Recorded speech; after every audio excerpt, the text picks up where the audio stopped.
Currently, there are approximately 20 billion animals inhabiting our world. If everything were ideal, we would have 5 billion more animals on Earth. But many species have gone extinct, and around 44,000 species are currently endangered.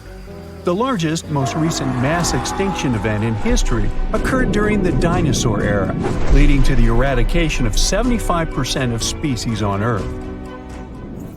The Tulachi wallaby is a long-lost relative of today's kangaroo, but they had a hidden superpower, night vision. That's why they were mostly active at night.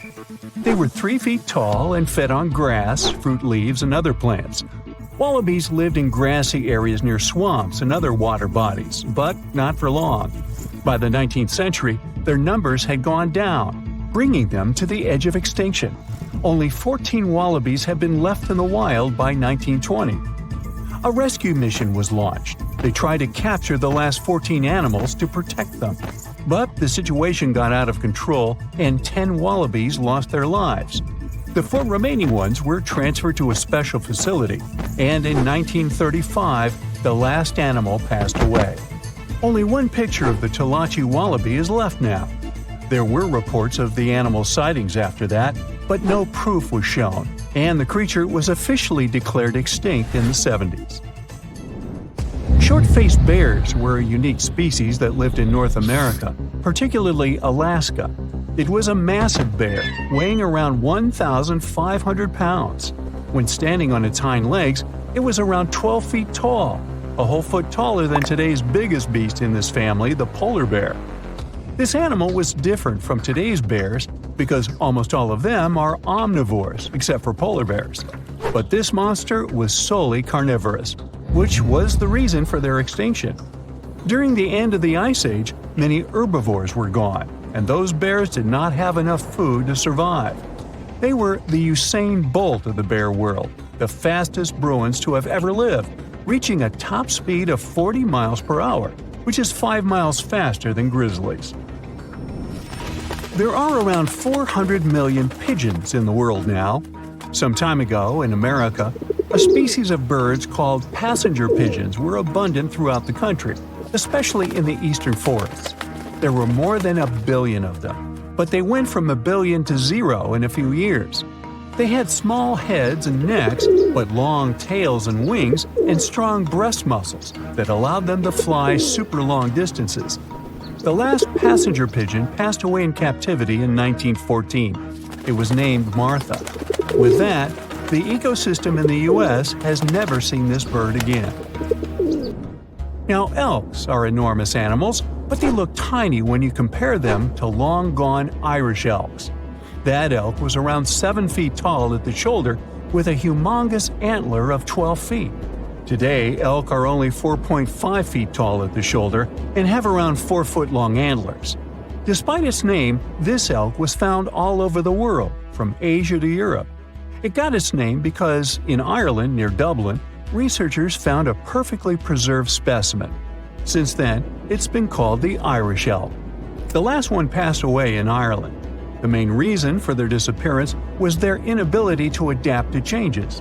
When the Ice Age ended, the elk could not survive and became extinct. Now, somewhere deep in the forests of Costa Rica lives the interesting-looking golden toad. It was discovered in 1966 in one particular spot where all toads would gather to mate. In 1967, a large population of this golden nugget was noted in that same spot.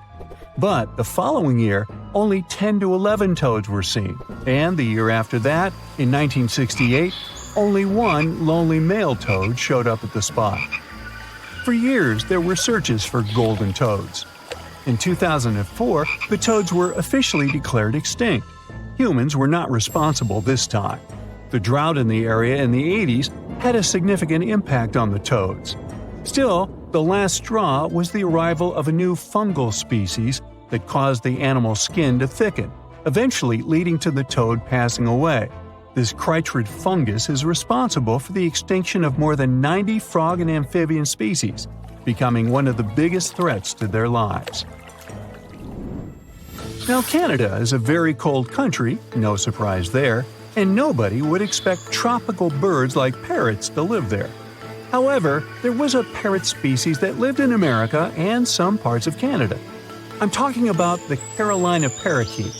Those were truly beautiful birds with orange-yellowish heads and green bodies. Their favorite rest spots were big trees alongside rivers. This parrot's favorite food was cocklebur seeds, which are poisonous to us, but the bird had no problem eating them. Also, they used the dangerous cockleburs as a defense mechanism.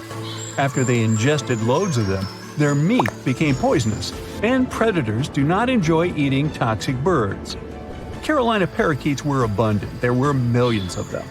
But since the Ice Age, their numbers had been gradually going down because of natural reasons, mainly temperature. By 1935, no such parakeets were left in the wild. Today's African lion had a much more prominent and notorious cousin, the Barbary lion. Those cats were mentioned in many famous old books. They were described as mean, terrifying beasts. It's believed that they were the largest lion species ever.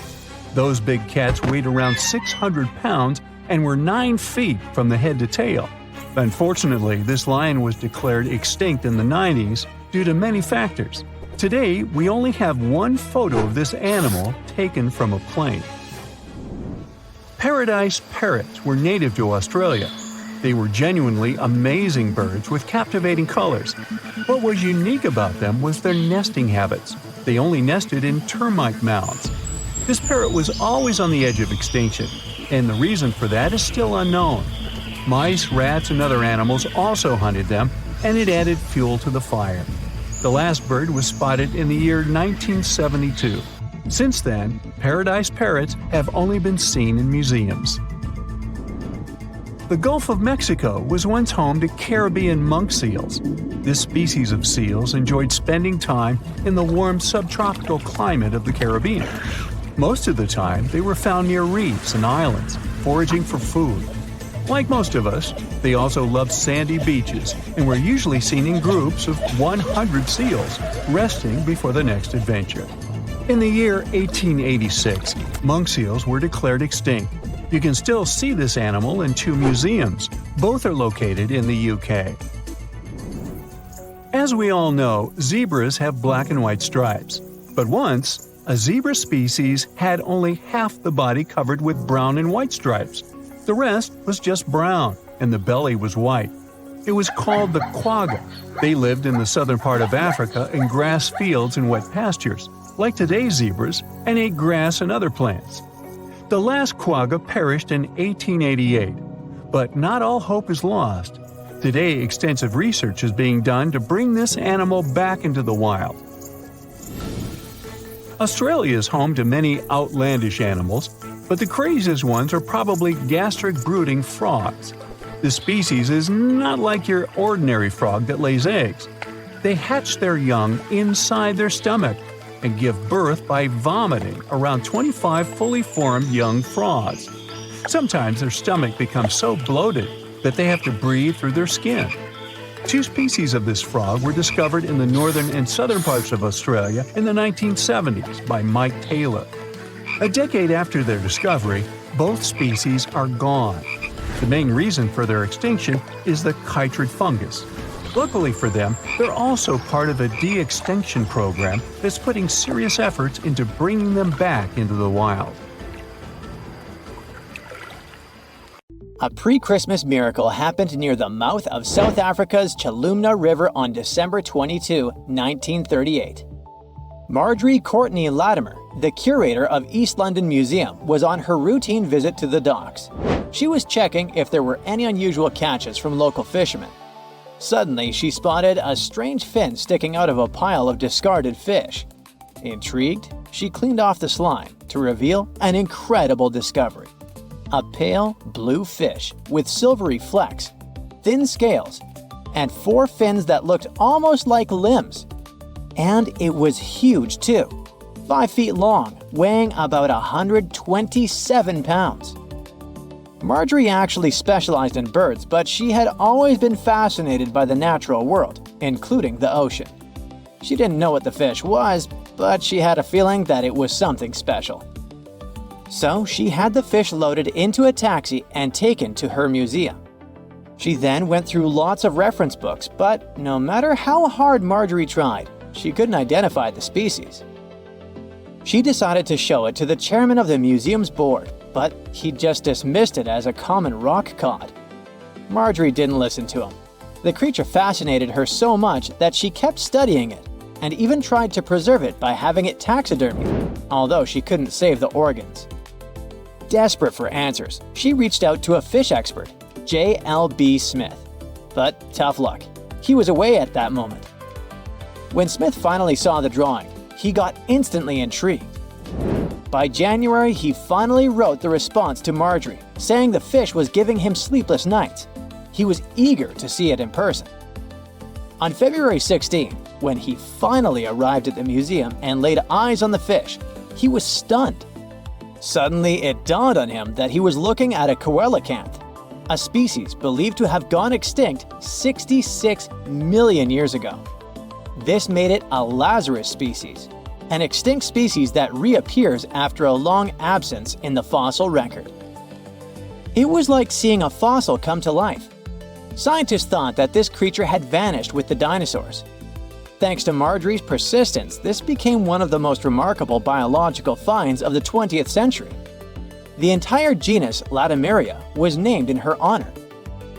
Turns out, fish was vibing in the deep ocean waters completely unbothered by an asteroid strike for millions of years. Today, at least 2 species of coelacanth are known to exist. Both come from this ancient lineage that survived the test of time. They mostly live in the Indian Ocean, with some chilling around Indonesia here and there. Coelacanths look and behave very differently from other fish. Their creepy fins actually move in a way similar to how human arms and legs move. They also have a special joint in their skull that lets them raise a part of their head while feeding. That's because they're related to tetrapods, those guys that were the first to step out of the waters to the land. Michael Smith is a British naturalist. On July 2018, he was exploring the remote Wandiwoi mountain range in Papua, Indonesia. He was there to search for rare, pretty flowers called rhododendrons, but he accidentally took a photo of a funky-looking creature. Smith got very curious about this animal. He then returned for another expedition, this time with a local guide. He spent 10 tough days searching high in the mountains. The terrain was harsh, with constant rain, slippery ground, and leeches crawling into their boots. When they were already exhausted and close to giving up, the miracle happened. The team finally spotted and snapped a picture of the animal. This cute thing turned out to be the Wandiwoi tree kangaroo, the one thought to be extinct for 90 years. The first time it was discovered was 1928. It's a sad story. A biologist spotted it while studying the area, and this was the first and the last time we saw that animal. But as it turned out, it wasn't extinct at all. It's just a very elusive and sneaky creature. This marsupial lives in small, isolated, steep and misty forests. Very few people venture there, all because of the reasons we mentioned: the rugged terrain, dense bamboo thickets, lack of water. Even the local hunters had never seen one. They're super cute with their round face, reddish fur, and appearance that looks like a mix of a monkey and a bear. It's a weird type of kangaroo that jumps on the trees, not the land. When Michael Smith rediscovered it, he immediately contacted experts, including a specialist on tree kangaroos. The discovery was confirmed. Even though it's still hard to catch these creatures in the wild, they're still a mystery to science, and scientists try to protect the species. In 1996, researchers from the Wildlife Conservation Society were walking around the meat market in Thakek, Laos. Suddenly, they spotted a bunch of weird rats. Yeah, it may seem to be a common thing for a market, but those were no simple rats at all. At first, they thought it was a new species. They called this new rodent the Laotian rock rat. This animal was so different from other rodents that biologists wanted to place it in its own family. But in 2006, Mary Dawson and her team challenged this idea. They suggested that the Laotian rock rat might actually belong to an ancient family of rodents. the ones that were believed to have been extinct for 11 million years. In the same year, scientists finally captured and documented a live specimen. And guess what? Those were indeed those ancient rats. They didn't go extinct. They just preferred to avoid the spotlight and decided to go vibe in the limestone karsts of Laos and a small part of Vietnam. Turns out, the locals were even familiar with the rodent, regularly trapping it for food. Right, that must be the true reason for their hermit lifestyle. Now, these guys are a huge interest for scientists and are being studied carefully. In 2019, some scientists went on a joint expedition on Fernandina Island in the Galapagos archipelago. During the expedition, the team started noticing weird things: tracks, scat, and claw marks on trees. By following them, they suddenly discovered the culprit: a mysterious turtle that was sitting on a high elevation on the volcanic island. It was a lone female tortoise. They nicknamed her Fernanda. That's because they recognized her as a Fernandina giant tortoise, a species that was thought to have been extinct for 112 years. The last time we've ever seen this species was in 1906, when scientists found a male tortoise and sent it to the California Academy of Sciences. They thought that volcanic eruptions and extensive hunting caused the species to completely disappear. This was a huge deal. It provided hope for the survival of the Fernandina giant tortoise. Park rangers said that they saw signs of at least 2 other tortoises, so maybe they'll be able to find them soon. The Galapagos Conservancy has launched fundraising efforts to support further expeditions. In July of 2007, Luis Enrique Minguez was hiking in La Palma, a small island in the Canary Islands. He's a researcher in the Institute of Ecology and Conservation. While he was walking through the northeastern part of the island, he spotted an interesting lizard. The lizard was almost 12 inches long. He saw it near a forest trail, about 147 feet above sea level. Minguez took a photo of the lizard and shared it with his buddy researchers. After seeing the pictures, they realized that it was the long-lost La Palma giant lizard. This species was presumed to be extinct for centuries. They thought that it disappeared within the last 500 years due to being hunted by cats and habitat destruction. Unfortunately, even though they were super hyped up at first, things didn't go so well next time. They did some follow-up expeditions in October of 2007, and then some more, but they couldn't spot the lizard anywhere again since then. The lizard probably lived in very high and dry spots of the island. Researchers hope to discover at least some of the lizards in the future and help them thrive once again. Every species on Earth, you, me, and that nasty neighbor of yours, is destined to go extinct someday. Just like what happened to the woolly mammoths and saber-toothed tigers. Stats aren't bright. Scientists say that 99% of all animals that ever lived are now extinct. Hey, what's that look on your face? Going extinct is not the end of the story. Now listen up. Mammoths might make the greatest comeback ever and even be the key to saving humanity. Nope, they won't give away free money so that we don't have to work anymore, but they can sorta help the weather situation on our planet. In the Arctic tundra, there's this ground called permafrost. It's like soil in the form of ice. Soil turns permafrost when it stays super cold for 2 years straight. But now, permafrost is actively thawing out, and it's bad news for, well, everyone. Because while thawing, it releases a lot of carbon into the air. But what if we had large animals like mammoths there today? They would churn up the soil. The ground would freeze more deeply in winter. And then, in summer, a layer of grass would help keep the ground cool and prevent the permafrost from melting. Some scientists think that's a great solution. So now there's a company in the US that's trying to bring mammoths back to life. Okay, you got me. Not actual mammoths, but a sort of hybrid between an elephant and 1% mammoth DNA. It would be a northern elephant. Getting mammoth DNA is easier than you might think.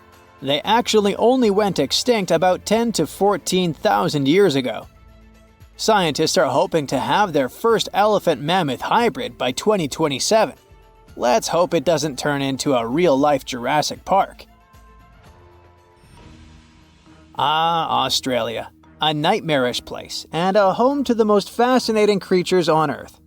But here, the sad fate befell the Tasmanian tiger, also known as thylacine. Don't mix it up with the Tasmanian devil. That one is living and thriving. Nope, the thylacine was a marsupial predator that used to chill in Australia, South Tasmania, and New Guinea. It was a nocturnal who preyed on other marsupials, like kangaroos. In the 30s, the farmers suddenly claimed that thylacines were eating their livestock. Looking back at it now, that was probably an exaggeration. But humans started to hunt poor thylacines until they were all gone. And then it turned out that hunting away the important predator isn't the brightest idea. Who would have thought? You see, thylacines kept things in check by eating bad animals. So once they disappeared, the Australian wildlife was basically doomed. 35% of total mammal extinctions on Earth happened here. That's an awful world record. I know it sounds gloomy, but hey, maybe we can fix this. Remember that company we mentioned? It wants to bring back the thylacine too. Luckily, many thylacine embryos are still preserved in jars, like some creepy pickles. If we bring them back to Tasmania, this could help revive the entire ecosystem. Would you be happy to see them back in the wild? Me too. And I would also be happy to see you hitting those like and subscribe buttons so you can keep up with amazing facts all year round. We also have some huge dreams about tiny creatures. Take a trip to Mount Hotham Ski Resort in Victoria, Australia, and here you can find the mountain pygmy possum, a tiny bundle of cuteness. These guys are super rare. We even thought that they were extinct. All we had was their fossils. But then, some skiers spotted a possum in a log pile at the ski lodge in 1966. Imagine suddenly making a great discovery while chilling on vacation. These little possums can spend 7 months of the year sleeping under the snow. They wake up occasionally to eat some stored food, and then they wake up in the spring to eat even more, find a mate, and go back to sleep again. What a relatable fella. Since they've made it into this video, you can guess they're pretty endangered. There are less than 2,000 left in the wild, all because their current homes don't fit them that well. But hooray, we can help them too. You see, their ancestors lived in lowland forests about 20 million years ago. So maybe mountain possums could live better if we moved them there? Of course, we can't just take them to the woods and expect them to survive. Instead, scientists want to slowly release possums into the forest and check up on how they get on with it. Let's hope these cute creatures will adapt to woodland life. The southern gastric brooding frog, also called the platypus frog, was quite a unique creature. It was discovered in 1972 in Queensland, Australia. Back then, this fella shocked the scientists with its super weird birthing practices. Check this out. The mother frog swallows her eggs, turning her stomach into the womb. Then she doesn't eat at all for 6 weeks straight. I could never. Meanwhile, the tadpoles hatch in her stomach, start to grow, and eventually get so big that the mom literally has to breathe through her skin. And then she literally spews out her offspring left and right. Bleh. But this insane process is a great evolutionary achievement, which is why it drew everyone's attention. But the wonder didn't last long. By the mid-80s, all known species of these frogs vanished from their natural habitats. Why? We have no idea. There are many theories, but almost no evidence to back them up. In any case, over the years, these guys officially became extinct. But it all changed in 2013. Scientists started a groundbreaking project named the Lazarus Project. Now they want to resurrect these frogs to learn cool cloning techniques from them. Are you guys ready to copy their genetic preservation method? Yeah, me neither. But let's dive deeper. Literally go in the water. Meet the coelacanth. This creature lived in the oceans back when the dinosaurs roamed our planet, and didn't even notice the asteroids. These guys are the Methuselahs of the sea. They can live up to 100 years, and they don't even start thinking about leaving offspring until they're around 55. At least they've got plenty of time to live for themselves. We actually thought this creature had gone extinct about 65 million years ago. But then, the first Latimeria specimen was discovered off the coast of South Africa in 1938. Now they're known as living fossils. And these fish are enormous. They weigh around 200 pounds. They're also super stylish, with those lobe-fished paddles that make them look like disco balls. Oh, and they're great aerialists. Thanks to those versatile fins, they can even do headstands and swim belly up. The coelacanth is also a bit of a homebody. It's not very energetic and likes to live in underwater caves during the day, only coming out at night to snack on smaller fish and squid. Another animal who's literally me. Now we're trying our best to preserve this species, and I won't be surprised if it outlives us all. And finally, let's talk about the largest and most awkwardly looking flightless bird from New Zealand, the South Island takahe. The tale of the takahe started way back in the Middle Ages.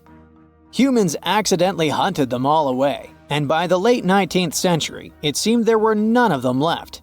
But then, they were rediscovered in New Zealand in 1948. Poor guys did all they could to hide from us in the mountains, but we still got them. But it's different now. Since then, we've been trying our best to save them from extinction. There's a takahe recovery program going on, and it shows great results.